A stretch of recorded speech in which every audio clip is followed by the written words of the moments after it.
they're toolboxes. In one hand, you have the plotting tools of outlining and world building and character building and all this good stuff. And then in pantsing, you have, intuition, spontaneousness, and you have improvisation. You're allowed to use both. I don't think it matters all that much if you only use one, but you're allowed to use both.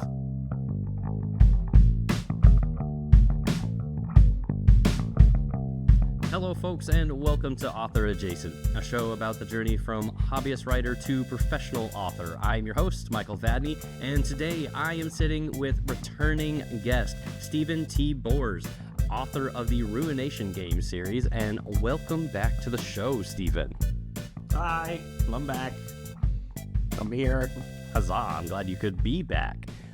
So last time we were exploring your author journey, but today we're actually going to be digging into the topic of plotter versus pantser. And for anyone who might be unfamiliar with these terms, plotters are writers who plan out their story in some amount of detail before they get to the writing. And then pantsers, like flying by the seat of their pants, dive straight into the drafting with little to no planning at all. And today we're going to discuss about the pros and cons of each side and where people may lie on them. But first, what I wanted to ask you, Stephen, is what made you want to talk about this topic in particular? Well, I knew ahead of time that you often did 2 episodes, right? One for the book and then one for a subject. And so I talked to my wife about it for several weeks, and we came up with plotter versus pantser, partly because I've done both, and I've had relative success with both.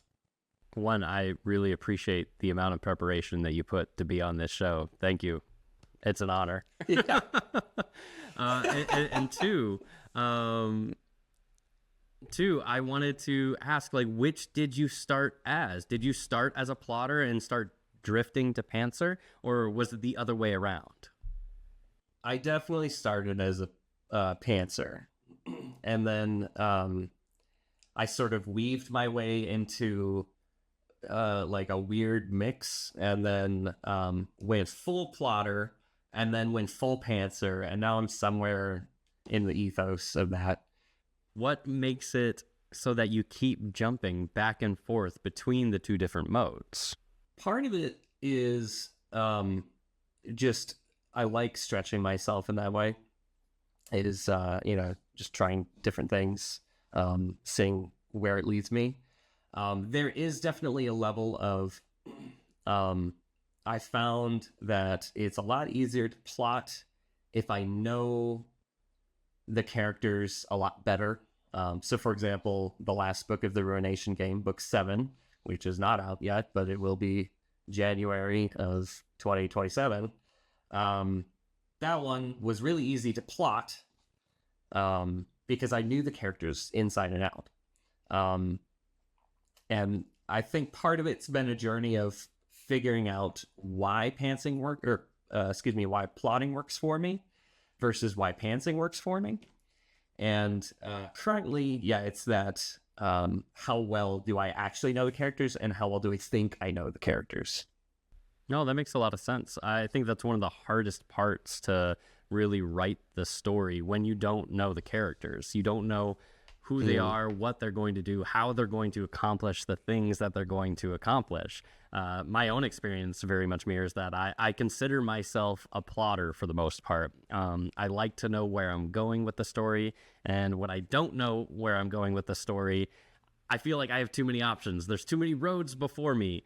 But when it comes to my characters, especially in those early drafts, I need to pants the characters. I need them to tell me to explore on the page how they accomplish, how they get to where they are going to go. I know where they're going to be. Yeah. I don't know how they're going to get there. Yeah, I really like pantsing for that exact reason.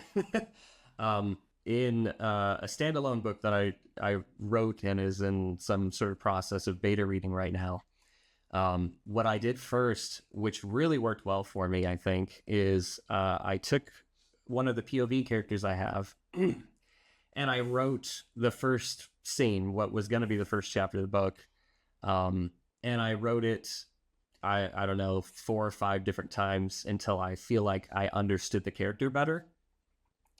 Yeah, it ended up not being my chapter 1, but I learned a lot about the character that way. And so that helped me with, I guess, what would have been plotting if I had been plotting that one at the time. But it just sort of helped me. It helped guide me towards the story. So you got to know the characters better, and that helped you shift to plotting. But what was it that sparked that shift that made you go, I need a plan before I start tackling these chapters? I was halfway through that book. And I realized, man, this is a long book. And I got to figure out, like, I need to do this and this and this, but I don't know when those are going to happen. So I started doing like these mini plotting things where I would, right before starting the chapter, I would make bullet points of this, and this should happen this chapter. And then I had an overview outline of the big picture stuff. And so I would write kind of like that. And so anything I didn't hit in those bullet points would just get dropped down. But I let myself kind of pants my way through still. But that worked really well for me. And those were some of the days I had like giant number word counts for the day. Is that when you were doing like the 7th book for Ruination Game, or is this a different novel in particular? That was right before I did the book 7. So I was after book 6 and before book 7. Okay, and then book 7 is the one that you went like full plotter on. Yep. Well, that makes a lot of sense because like it's the end of the series. This is when you need to tie up not all of the threads, but at least most of them to create a satisfying ending to a series. I feel like that's something that Stephen King could really do better with. Hey, he can start his stories pantsing, but please end them plotting for the love of God. I don't have a beef with it. I don't know what you're talking about. Well, we'll invite Stephen King to watch this and he'll change his ways. We can only hope.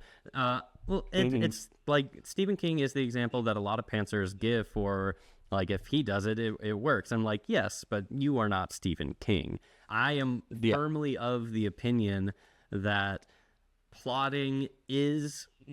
I know I'm going to step on some toes here, but plotting is the superior way only because even if you don't use any bit of that plan, just the process of planning serves you. It gets you farther along in the story. That being said, the rule that trumps everything is... but the rule that trumps anything is do whatever you need to do to get words onto the page. Like, if that's what works for you, do that. I will say, I don't see plotting and pantsing as like a world style or a lifestyle kind of type of writing, right? They're toolboxes. In one hand, you have the plotting tools of outlining and world building and character building and all this good stuff. And then in pantsing, you have, intuition, you have, what's the word? Spontaneousness, and you have improvisation. You're allowed to use both. I don't think it matters all that much if you only use one, but you're allowed to use both. No, I think you not to use a tool pun here, but you really hit the nail on the head there. These are just tools for you to use to get your story done, because that's what matters. Like, ultimately, everything that we say in here is, in this episode specifically, is just opinions and our thoughts and feelings on plotters and pantsers. But none of it matters if you don't get the words to the page. Do you find, we talked about characters already, where characters are a section of the story that leans itself really well into pantsing for, like, discovering the personalities and just the different things that bring a character to life. Is there an area of the story that lends itself more to plotting or planning? What I've seen in my own writing is plotting is a lot more useful at the end, when you've given all these like hints at things, or you've you've had what if things, what's the term, Plot threads, foreshadowing. yeah, you've made foreshadowing, thank you. You've foreshadowed things, and you've given these threads out and these little hints at whatever's happening in the book. And they're easy to forget because there's so much happening in a 80 to 150,000 word novel or more sometimes. And so if you are at the end of the book, it's really helpful to have like, all right, well, I've got this and I covered that and I need to do this and this and this. And that's really helpful. I don't necessarily think, you have to do it, but to make something feel complete, you do want to knock off all those check boxes. What would you say to people then? So you mentioned that you like plotting for after you've gotten to the end of the story, but doesn't doing plotting at that late stage in the game make it so that you have to revise more heavily than if you would have plotted earlier in the process? I think it depends, right? Sometimes you get lucky, which is its own thing. I definitely saw a lot of this with the book that I just finished writing a week ago, where I finished the book and I realized, I'll say this: I didn't find any plot threads that didn't feel incomplete, but I did notice the book was shorter than I wanted it to be. And so I looked through and I made a bunch of bullet points of like, these are the things that feel like they could be added to enhance the story. And that was definitely a challenge because going back and adding in, like I added in a whole new character. And so these interactions need to change and all this stuff needs to be built out. So yes, that can be tough because you have this extra workload.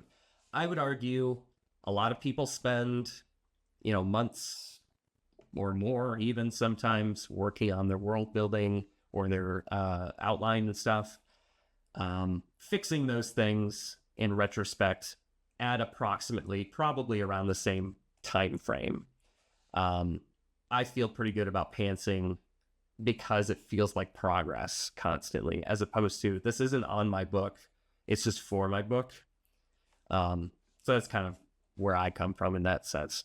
No, that's fair. Like, and there is a certain stage, especially with like world building and plotting, where it just feels like procrastination. You're just playing with yourself over here in the corner, and the book isn't really getting written. But you need to like be honest with yourself with, do I have enough to get started? It's very much like why am I forgetting what that book is called? Something of War, Sun Tzu. Yeah, I just had it, but I lost it. You and I both know what we're talking about. Yeah. Oh, I'm gonna look it up. Hold on. Yeah. Sun Tzu. Is it Love and War? Is it Peace and War? War? No, it's War something. What is it? Why are we so bad at this? War in the Meadow. War. The Art of War. Of course. Jesus. The Art of War. Yeah. That took us so long. But anyway, he says in The Art of War, like, the act of planning is what is useful, even if the plan doesn't survive contact with the enemy and stuff like that. And that's kind of how I view plotting, is like, you may not use what you're going to be plotting. Like the plan that you make, you may start writing into the page and you have it plotted out that the two captains who have been rivals forever, one of them stabs the other in the heart. But when you get to writing the story and you get to that scene and you're like, oh, no, actually, they've kind of created this rivalry and this respect for one another, and they defend each other against the third party. Like, it is okay to do that with plotting. And I think that's something a lot of people don't really understand. Like, it's not a Bible that you have to listen to. Yeah, your plot, or your outline, I guess, is not a rule book. It is a list of suggestions that you've thought out a lot. Yeah. Yeah, one of the ways that I like to think about it is that the plot, like the plotting, the plan is these are not the ideas that are going to be in the story. They are just the best ideas that I have right now, and I might think of something better later. I mean, that's the whole reason we have editing, right? Is because the first draft was your first thoughts on the majority of things. And so now you're cutting out the crap and you're getting the good stuff. No, exactly. Like even for a lot of people for who go like really heavy details into their plotting, their outline acts as a first draft because they put so much time and effort and detail into it that it just creates its own self as a first draft, and they immediately jump from that, fix all the big problems into what could be considered a second draft, where they actually throw in the pros of what that story is about. I think you have to be a little careful with that, though, right? Because once you get moving on like a train of publishing, you're now on a bit of a timeline, even if you're not putting it on yourself. Like there's this expectation of when's the next book coming out, and if book one took you 6 years to do because you plotted all these things that in the 6th century of this happened, then you're slowly building yourself into a rut of, well, the next book's coming out in the next 10 years or something. Not that I mean, it's an exaggeration, but sometimes I think you need to sort of understand the process and cut your line a little bit. So not to say all plotting is like that, but it can be. So it's a trap to fall into. In the same way, pantsing is also its own trap of, well, this sucked. Now I got to redo this whole thing, That's kind of like the two major pitfalls of, or at least the stereotypical pitfalls of each side. Like if you are a plotter and you plot too hard, then you're just wasting your time. You're just, like I said, over here just playing with yourself. But if you pants and you pants really hard and you don't really keep the focus of the story that you're trying to tell, well, then you're going to veer off all the way over here and then suddenly realize, oh, I just went on a branch that doesn't add anything to what I'm trying to do. And you end up having to snip that.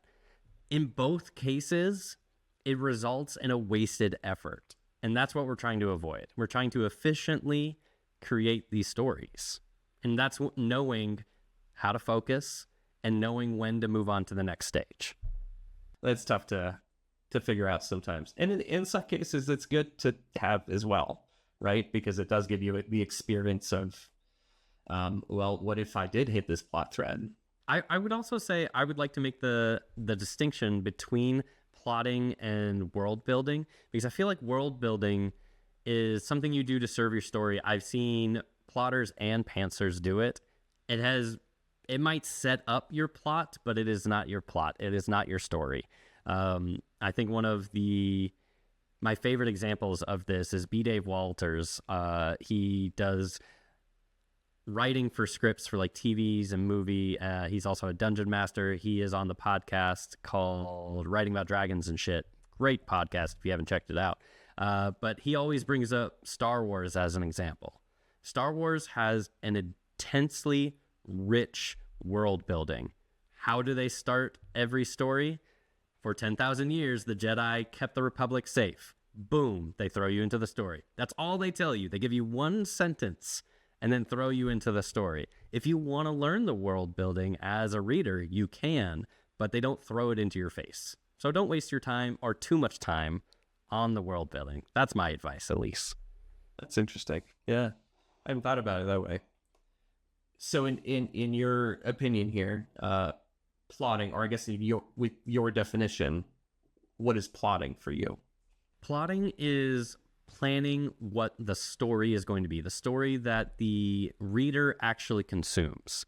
Anything that the reader doesn't consume, that isn't going to directly be on the page, or I would say you directly be on the page, then you're not plotting it. That's world building, that's setup. It's good to know like a vague outline of like the timeline of what led to your story, what set up these situations, because they'll probably affect your plot. They'll probably affect what your characters are doing. But when you're plotting, you're just trying to figure out what's going to be in the book that the reader reads. Okay.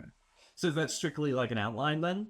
I would say so. I would say plotting is mostly outlining, because that is the difference. There are different kinds of outlining. Like what I like to do is called signposting, where I have an idea of like, this is the signpost that I want to get to. I know that this character is over here at the tavern, and I know that they need to get to the castle. And I know in between there's going to be shenanigans. That room for shenanigans is where I can start seeding other later plot points. I can do a little bit of pantsing and just have a little fun to show off some world building of maybe there's a chase scene of a thief and they jump through a pane of glass and it's super exciting. I don't know.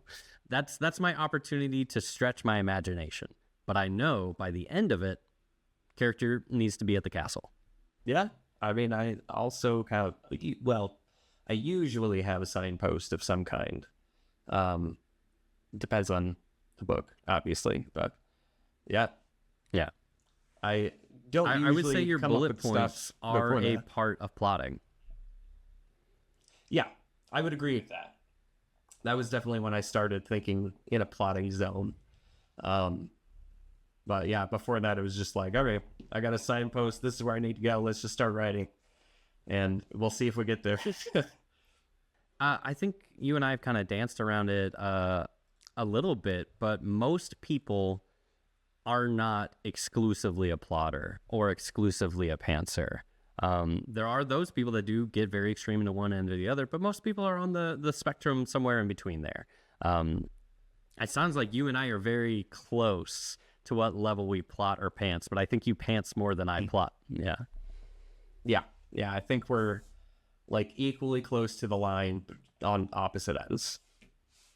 Do you find that certain stories tend to lend themselves better to pantsing or plotting? Because you've written like upwards to 10 books at this point. You're still like pumping them out through the next few years. And as you got closer to the end of Ruination Game, you shifted to plotting, which does make sense because you're trying to finish out a whole series on a bang and you want to make sure you do everything right. But I guess what I'm trying to get at with this very long-winded question is, do certain stories do better with pantsing and other stories do better with plotting? It depends on the writer, right? For me, I would say once I get into a series and I understand the characters, yes, plotting is really beneficial. But it also kind of depends on what do I have in mind for this story already. The series I just finished writing, or excuse me, the book I just finished writing for the new series, I wrote the book with a signpost, with only one signpost that was in a later book. I think book 3, maybe 5. I don't know quite how many books I'm going to have in it, but that was my whole signpost. That's all I had. So I just kind of went. Versus the series that I'm working on now, or excuse me, it's not a series, but it's a book. I had already done a lot of the world building. I do have an outline, and I am kind of working through where these characters go throughout the whole book. So I think it depends on how much you have internally kind of molded the story. If you have a lot of signposts, I think it makes more sense to plot. If you don't have many signposts, then figure out the scenario, figure out where that signpost originated, and then build your story from there. And it's okay to pants. We talked a little bit about like pantsing and plotting and the various tools or various forms of them being tools as a way to push forward through your story. So for writers who are stuck in the middle, like those, let's say we have a writer, they're a pantser, and they're stuck in the middle of their story. They don't know how to progress forward. The pantsing isn't working for them right now. They're getting like burned out on the revisions. How would you convince them to experiment with some light plotting without feeling like they're portraying their creative instinct? Because that is the resistance I hear from a lot of pantsers, is that they will sacrifice their art if they plot. I get the idea of like, if I plot, I'll know the story and that it's not exciting anymore. But you don't have to plot the whole thing.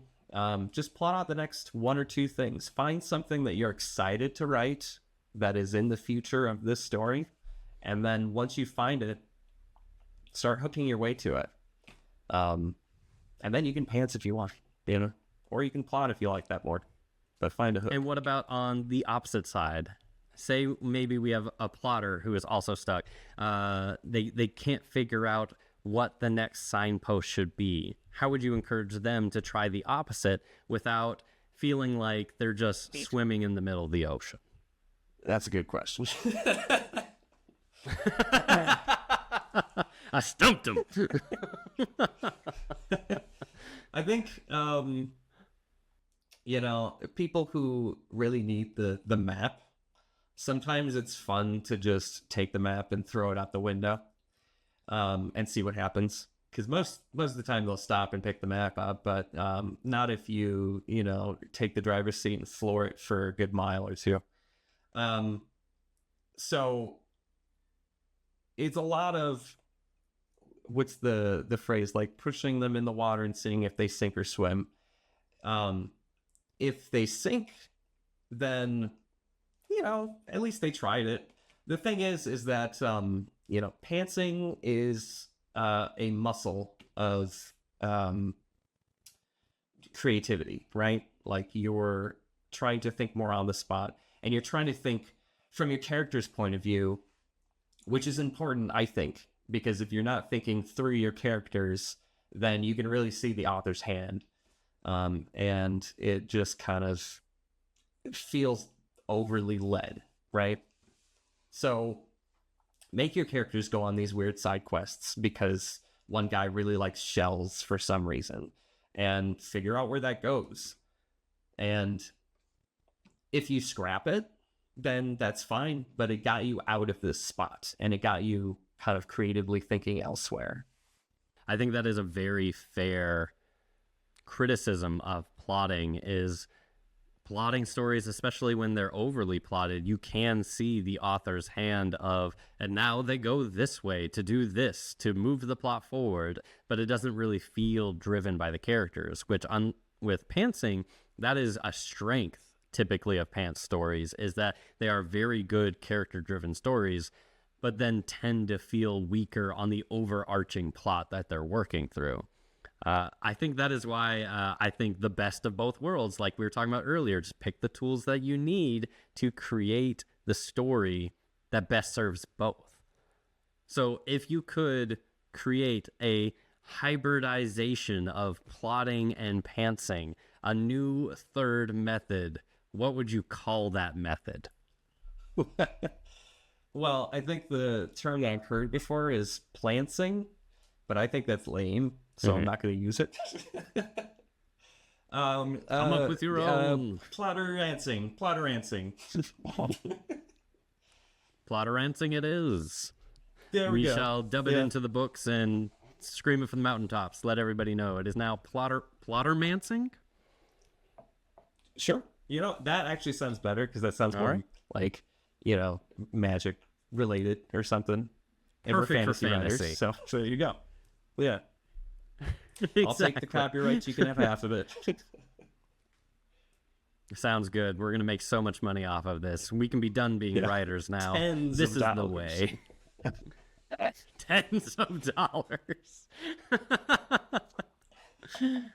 So, looking back at your early writing days, and even now with your process of jumping back and forth between the two different methods, what would you say is your biggest pantsing disaster that taught you the value of at least doing the signposting, of loose planning? And how did you recover from it? I think right now I am currently working on a book that I was doing kind of a mix, right? I was doing a little plotting, a little pantsing. And what I ended up pantsing, or plotting, I guess, I don't really know which one at this point, is one of the POV characters I have is his magic system gives him stuff. And I really ruined his character really early on without realizing it. So I got the POV character wrong, which discouraged me like to no end. I had about 20,000 words at the time in the story, and I was like, okay, yeah, I'm gonna move on to a different project. And so I did that. Moving forward a while, I just finished a book last week, and now I'm back on the train for this new story that I'd ruined before. And so I'm currently in the process of fixing it, and I'm realizing that now that I've taken time away from it, I didn't ruin it as much as I thought. I just need to tweak it. So it helps to step away, and sometimes when you come back, you realize, well, I don't need to change everything. I can just change a few things. Yeah, I think that's something that's important to remember. As I'm going through like final edits right now, sometimes I will find something that's wrong, and my immediate reaction is, oh no, this breaks everything. I'm going to have to fix the whole book. And when in actuality, I needed to change 2 lines and it was fine. Yeah, I get that way too sometimes. With even, you finish a book, like a game of pawns, right?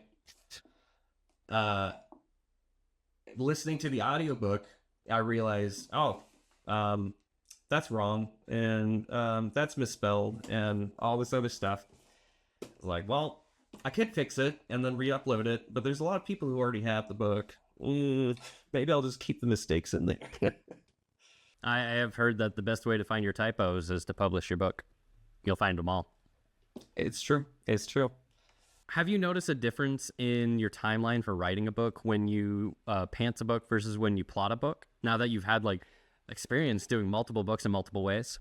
Yeah, I can't say for sure that it's due to plotting or pantsing, but I will say the book I plotted took me about 3 months, the book 7, and then the book I pantsed just recently took me about 2 months to write the first draft. So I don't know, it's oranges and apples, but I'm getting faster as a writer, I'm recognizing. I'm not saying that that's going to be my consistent speed, but so far pantsing has been a little faster for me. But also I notice like I think I notice more problems when I pants. So there might be more in editing, I guess. We'll find out. That seems to be typical of the process.